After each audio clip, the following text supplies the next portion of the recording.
so many like coffee lovers that they are just there for the quality and like, they just want to see the numbers, no Quakers or, we we have these kind of like people in our industry, right? They're like the perfection. Mm-hmm. I was one of them. Mm-hmm. So when you just climb up your way in the coffee industry, you always want the best. You want best. Right. You want to cup the best coffee. You want to have the best coffee. But when you go and explore the rest of the supply chain, when you go to farm and when you see the struggle and the efforts and the hard work that they are putting through, then you realize like to produce that high quality coffee, it's crazy. It's really difficult. It's a luxury. If the content we bring you on the podcast has helped you with your business or your career and you're looking for a way to financially support the independent production of this podcast, you can do that for as little as a few dollars a month by backing us on Patreon or becoming a paid subscriber on our YouTube channel. Another way to support us and continue your learning is to purchase one of our on-demand workshops available on our website, mapperforward.coffee/workshops. Check the show notes for links, and as always, thanks for the support. Welcome to the Mapper Forward Middle East podcast, friends. I'm your host, Lee Safar, and joining me for episode 2 of this 5-part series is Reza Kosar from Iran, but is the co-founder and managing director of Slick Coffee Co. in Oman. And we are talking about what is quality in the coffee industry. And in this episode, we're going to talk about how do we define quality. This is a question that I have asked a number of guests in recent series, pretty much ever since the mess that happened with the CVA. And what I'm trying to understand in the industry, Reza, is who gets to define what quality is, who gets to set those standards, and who gets to tell us that we're wrong. And there seems to be this thing going around in the industry where people are saying, no, but sensory science says that this is what is right about coffee. And you and I talked about this in the preliminary conversation. And you were like, but I don't know if you're right, Lee. Yeah. So, and I'm like, okay, let's go. So how do we define quality?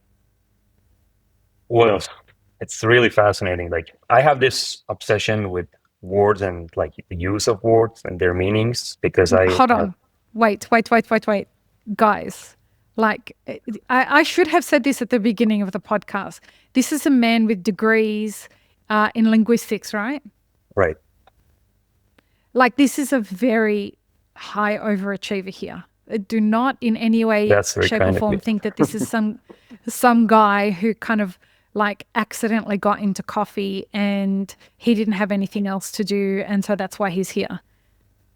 Not even slightly close to that. This is a guy who's very considered in coffee. And I should have said that at the top of this conversation. He could have done very many other things in life. And coffee is a thing that he's chosen. He has a deep love of words and a passion for expressing himself. So I'm sorry, I should have said that at the beginking. Thank you. Go ahead, Reza. That's very kind of you.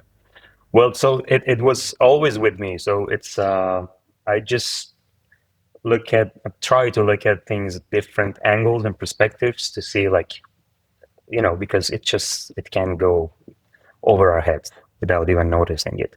So it's when something that, when we are talking about quality, like first thing comes to mind is probably the goodness of something. And we use it in casually in everyday life and we sort of understand each other, right? Mm-hmm. But it's easier said than defined actually. So the reason could be the different meanings and connotations the word has. Either we're talking about the degree of excellence or an inherent property of something. And I think this is where the confusion stems from. So, but however, in reality, quality is not what it is. It's what it's for. So bear with me. Let's take a look at it from different perspectives. So we have like Okay. in the scientific perspective, quality is defined as the degree to which a product or a process meets predefined specifications or standards. So here we're talking about the empirical data, repeatability, consistency, control, and free from defect, especially in like manufacturing side. In sensory science, it means reproducible sensory profiles, right, under controlled conditions. For that, we have QA and QC. So this is a very, again, like very hard science part in terms of like empirical data and all this That's hard science? It's not. So consistency, just being able to reproduce it within exact same parameters, that's what we're saying is quality. That I'm not being confrontational. I'm asking from the scientific perspective, yes. Okay. So that's going not to a measurement of how we define quality. Right. So this is how it's defined in the sensory and science and scientific world. It's just like yes or no. That is just like that. Right. So, and then it goes with the philosophical perspective, which is a bit deeper and more human focused. So we have that these qualities exist in the relationship between the object and the perceiver. So in coffee, quality is neither fully objective nor subjective. It lives in the interaction between the drinker and the coffee, right? So it should kind of like answer where we are mostly, what we are talking about. And then it goes the psychological perspective of how we define quality, which is like it feels good, it's the satisfaction, is the fulfilled expectations, personal preferences, memory, cognitive bias, emotions, context, all that, right? Like we have this confirmation bias, placebo effect, all this like that kind of like influence and how much pleasure a product provides. And so in coffee, we have like the same coffee may taste better if someone knows who the farmer is, or if it's from a producer farmer, or if you're in a context of cup of excellence, for example, and you already know all those coffees are cup of excellence, are high scoring excellent coffees. So these are the things that also in the sensory science we try to avoid as psychological errors and factors that are going to influence people, and we have to be aware of, right, and practice to be like mindful and also like try to avoid it. But this is something very difficult for human beings because we bring ourselves, right? So with a lot of like cultural backgrounds and just everything that genetically everything is going to be something very, very unique to each individual. So but for most consumers here, perceived quality often matters more than the actual sensory complexity. So for graders and traders, it's less on this side of this emotional part and psychological part because we trained to try to mitigate all these like noises coming through, right? But for consumers, it's all about that experience. It's all about the perceived quality. So yeah, it's complicated. While we talked about it, like taste is subjective, but quality may not necessarily be. I struggle with that statement, and I hate that I struggle with it because I always come back to the question of what is a good coffee. And the moment you become a lifetime coffee professional, you come to realize that your relationship with that question is frustrating because every time you drink a coffee, your perception of what is a good coffee is challenged.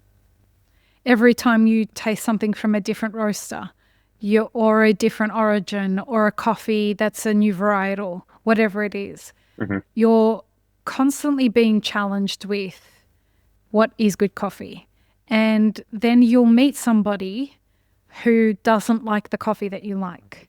Right. And you think, I'm a trained sensory expert.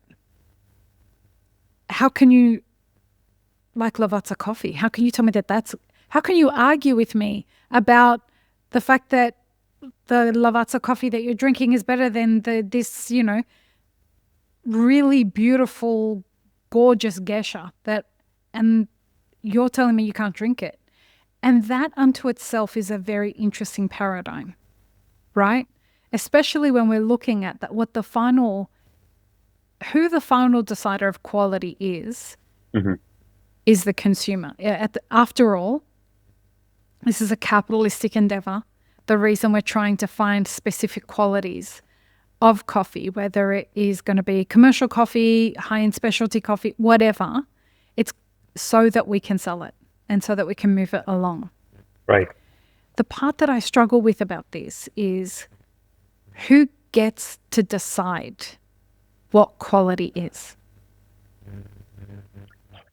This is really difficult because, as you said, this is very true. Like a very high scoring coffee may disappoint your typical consumer, customer. Yeah. Right. 100%. It happened to us. There are some coffees that score really high on the table, but you cannot really find that fit for it when it comes to the usage that you want, or you had in mind that this is going to work well in filter or espresso or whatever, or in the context of even competitions.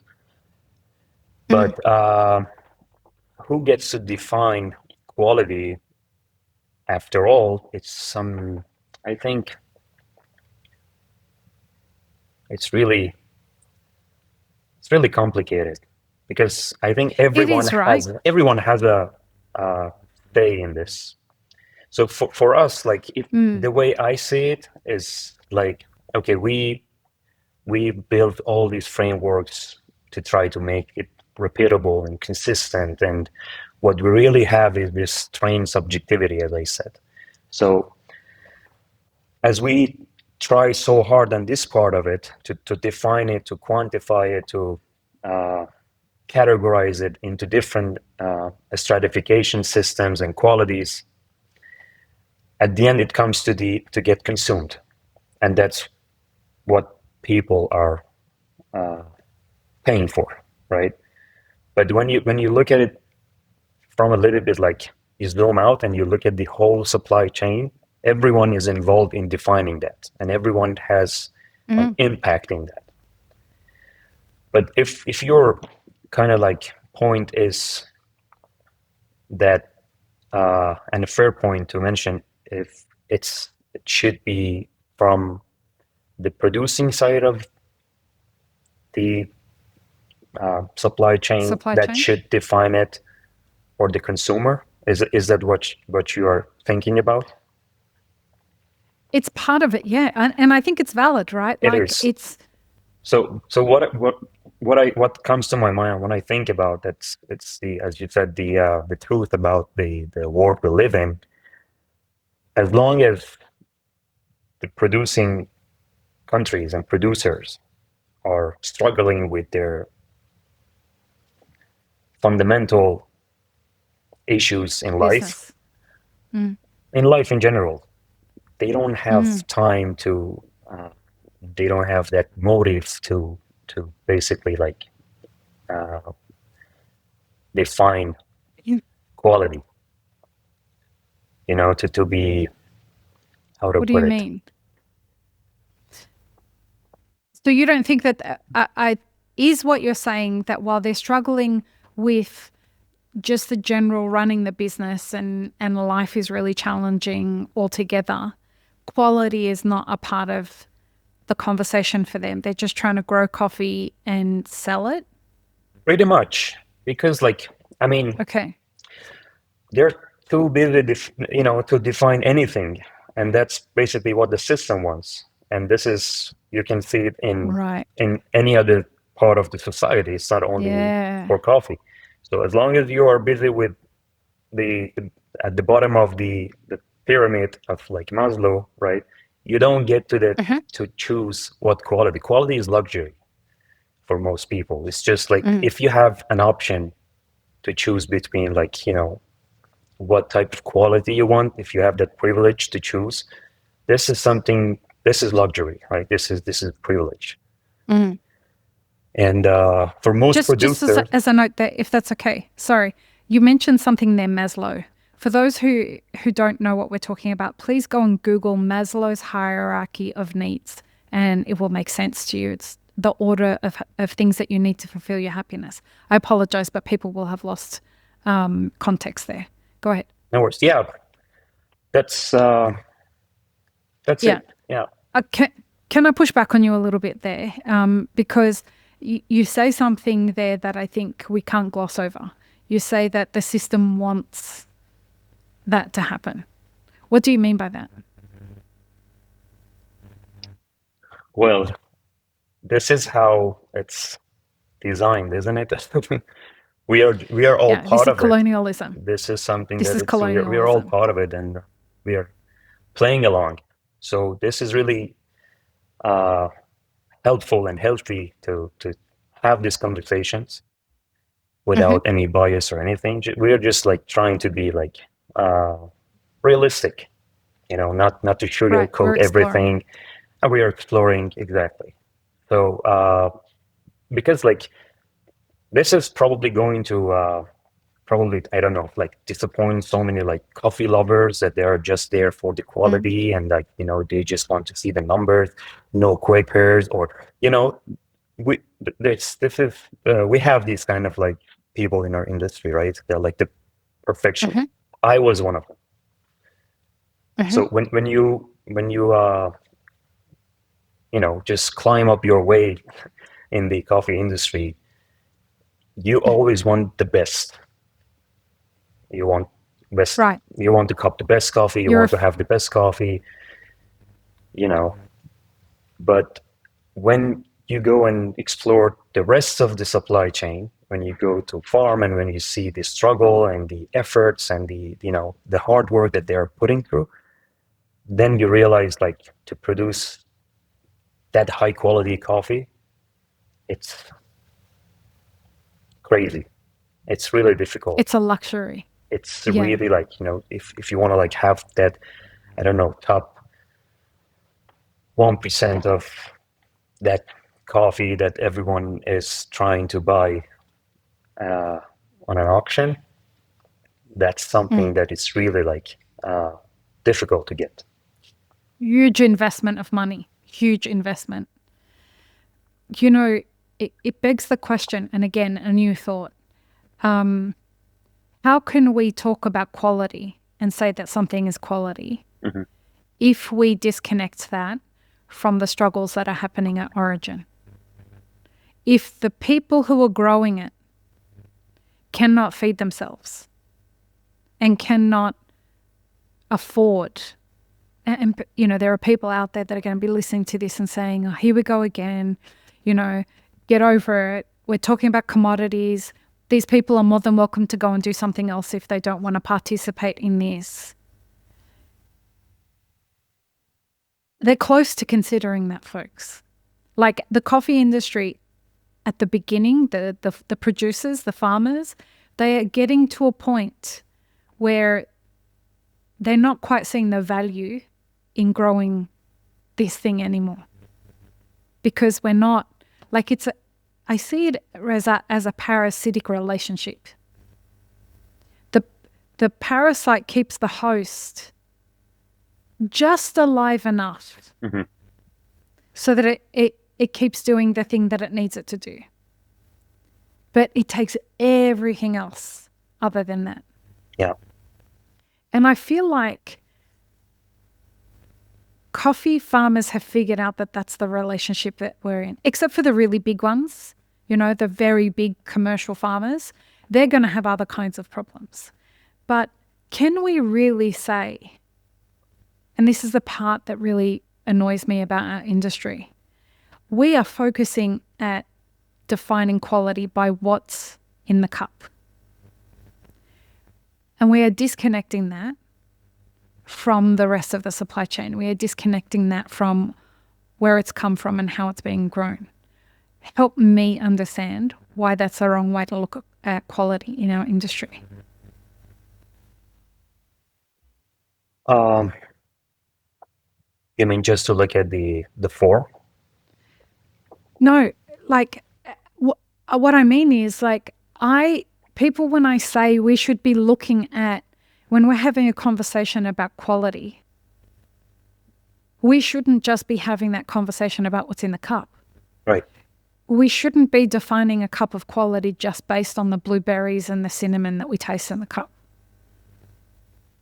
And somehow that, when I make that suggestion, people look at me like I'm a weirdo for suggesting that, as though it's impossible to that's not the point, Lee. The point is we score the coffee, we decide what the flavor profile is, we decide what the level of quality in the cup is, and then we can find buyers for it. To me, that doesn't feel like it's the full assessment of what quality is. But why am I wrong about that? Why does the quality you're not side wrong. of the industry This look is at like, that and see that that's the wrong way to look at it? Okay. well, Go I ahead. think like for most of us, like we want to stick to those definitions and the very strict, rigid point of view that of perfectionist, right? So if I'm not talking about here about the let's say, for example, defects or any problems that coffee might have. That's why we have like also like forums to explore that and also to mitigate any problem. At the farm level, also again, it's going to be helpful to the crop and also like the producer to know what the problem is, right? We're not talking about that, but that's really like objectionable. We can talk about defects, but when it comes to narrowing down coffee only to score or flavor profile, for me personally, it didn't work like this. To me, coffee is not about flavor, or there are many other attributes in coffee that are really like overlooked, but very important about coffee. Like, for example, mouthfeel, acidity, like cleanliness, all those. It's not about only flavor or score, because the time you start to think that way, you completely forget that this is linked to someone's crop and someone's life. Right? This is someone's product that you are going to evaluate. So this is again the same problem like most of the producers have, that people are going to 100%. score their coffee without even giving them feedbacks, and those are the people who are not going to even buy that coffee.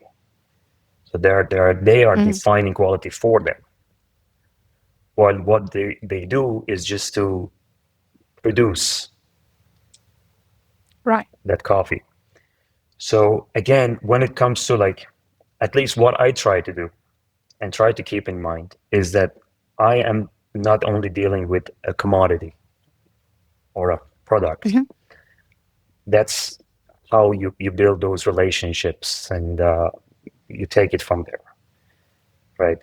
Like so many of the pioneers in our industry who created those like relationship coffees, they're not dealing with the coffee. They are buying the coffee no matter what. Yeah. This 100%. Year you did an 86. Okay, next year it's going to be like 84. That's not how they see it. They see more than that. They see like beyond that, right? And this is a very good role model to have in mind.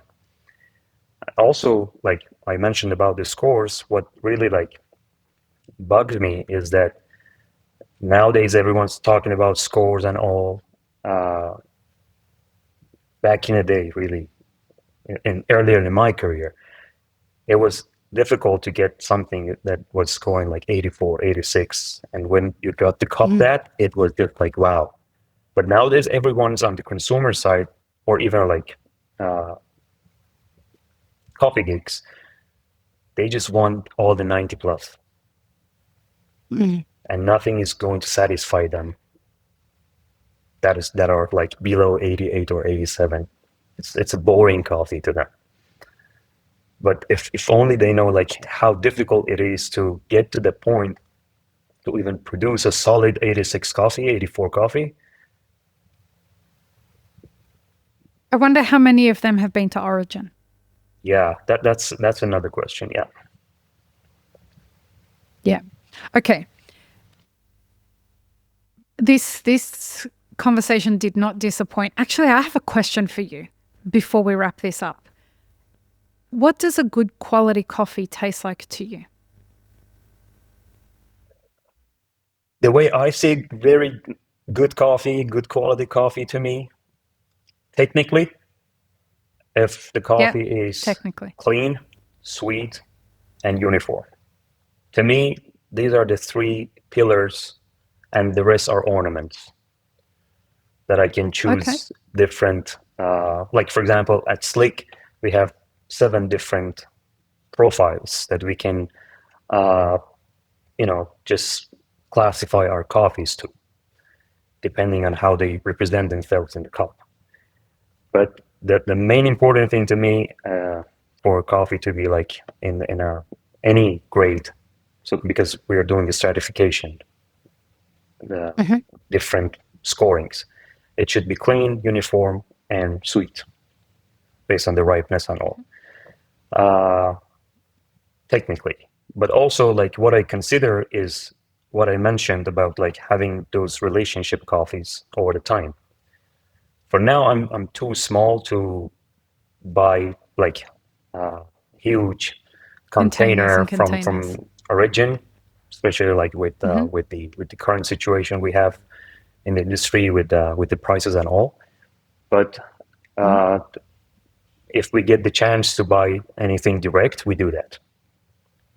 Right. Yeah, nice. So, and also this is very important for people to be really like transparent with these things, because these are, again, one of those like buzzwords and catch frames that people use, that we do direct trade. And while we know that this is not true in many cases, and using like specialty coffee